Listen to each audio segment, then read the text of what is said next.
waxaa ka cusub daraamada Trump iyo Elon Musk. I think taas wax badan laga hadlay. Sidoo kale suuqa shaqada wuxuu muujiyay inuu yahay mid xoogan, taasoo ka dhigaysa bankiga dhexe in shirka soo socda uusan jiraynin interest rate-ka, because hadalkii Jerome Powell waxaa ku jiray haddii maxaa la dhahay suuqa shaqada uu daciif noqdo, waxaan diyaar u ahay inaan iska indhatiro sicir bararka aan interest rate-ka hoos u dhigo, aan taageero suuqa. taasna ma dhicin, marka filashooyinkii iyo jawiga dhan wuu isbedelay. hadda balse waxaa soo baxay filashooyin ku saabsan in xataa interest rate-ka aad ay u yar tahay, less than 1%, laakiin in interest rate kor loo qaadi karo. dhimista meesha way ka baxday, laakiin hadda waxaa loo badan yahay in sidiisa lagu haynaa. taasay u badan tahay, yani in meeshiis lagu haynaa haddaysan soo bixin xogo cusub.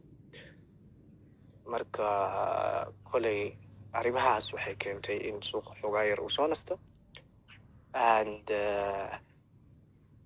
Trump wuxuu ku dhawaaqay in isniinta ay la kulmi doonaan Shiinaha. marka taasa waxaa laga yaabaa suuqa inay aad u taageerto wadahadal ay galayaan wasiirka ganacsiga iyo wasiirka khasnada Mareykanka.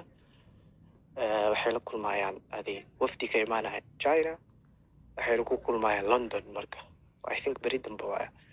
so haddii warar fiican ka soo baxa laga yaabaa suuqa inay arrinkaas ay dhaqaajiso. marka waxa dhan waa okay, wax dhibaato ma jiraan. suuqana maadaama uu kacsanaa xoogaa yar wanasanaa, marka ha lagu dhiirada suuqa mar walba oo uu daadanayo. waxaa maqlanaa fikrada oo ah coinanka kale ma dhaqaaqi doonaan al seasonkan, maba dhici doona, something like that. waxaas weligeeda way dhici jireen, yani waa wax normal ah. qofka hadduu joogay 2 sano lasoo dhaafay ama suuqyadaan ku jirayba oo khibrad u leeyahay suuqyadaas, sidaas ma dhihi lahayn. why? because haddaa aragtid kaba soo qaad November waxaa dhacay. November suuqa dhan wuxuu dhaqaaqay bisha ugu dambeysay. waa mar ay BTC dhaqaaq ka dhiragtay 50 ka soo dhaqaaqday 100,000 markay gaartay.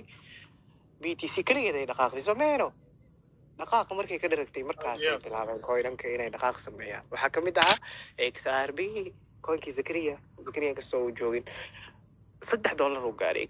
XRP oo laga caajisay oo la dhahay coin dhintay waay. marka mar walba saas waay, yaa lagu cabsi gelin fikradaha noocaas ah. coinkaada adiga ku dadaal in markuu hooseeyo inaad iibsatid.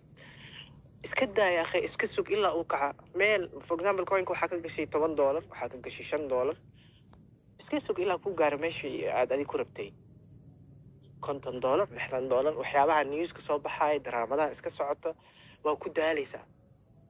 waxaa loogu talagalay in lagaa reebo suuqa. marka haddii lagaa reebo adila waa